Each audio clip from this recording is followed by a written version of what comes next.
Chapter 13. It's got to be those guys, said Jill doubtfully. Doesn't it? I mean, who ever heard of a $500 reward just for sending someone some news about a couple of turtles? Put her there, partner, cried Sunny. She was lying on her stomach, her blonde hair hooked behind her ears. She was offering her hand to Turtle One, now known as Snowball. A turtle can't shake hands, said Jill. How can a turtle shake hands? It's probably got a brain the size of a pea.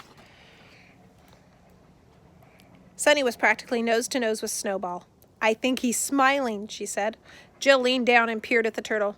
How can you tell? See the way his mouth turns up at the sides? Jill got down on her hands and knees and studied Snowball carefully. Finally, she said, It does sort of look like a smile. She held out her hand. Put her there, partner, she said heartily. She had a great accent, right out of an old Western movie. She sounded just like Buffalo Bill greeting his old buddy, Wild Bill Hickok. Pete and I were trying our best not to make any noise, but it isn't easy to laugh your head off while not making a sound. If anyone said, put her there, partner, one more time, we were going to be in real trouble. Poor baby, cooed Sunny, stroking Snowball's back. He must be nervous. Aren't you, little turtlekins? Pete let out a low, strangled squeak, and I quickly clapped my hand over his mouth. Jill sat back on her heels and examined the Ziploc bag. Then she looked at the letter again. The letter is dated April 12th, she pointed out. That's 4 months ago.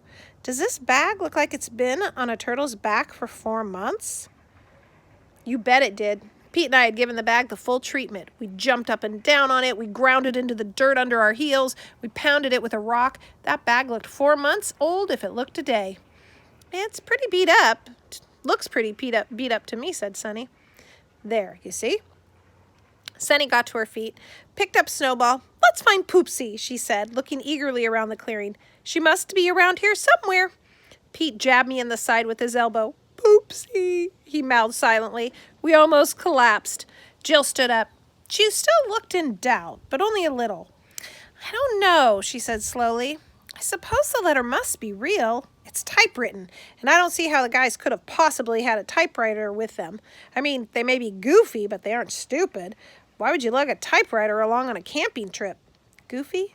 Who was Goofy? Yeah, said Sunny. Besides, it just sounds real to me. I know a lot of people who are crazy about their pets. I know I'm crazy about my dog, Clyde. Well, maybe you're right. I mean, just think. $500. They made a quick sweep of the clearing. No turtle. Then they started beating the bushes near where they had caught Snowball, working their way slowly into the forest until they were out of sight.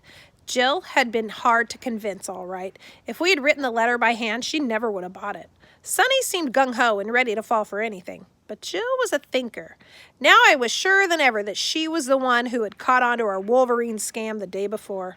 So naturally, it was music to my ears when I hear Jill's voice ringing out through the forest calling, Poopsie, oh Poopsie. I don't think Pete and I ever enjoyed ourselves so much in our lives. 20 minutes later, Jill and Sunny gave up, and we could hear them returning to camp.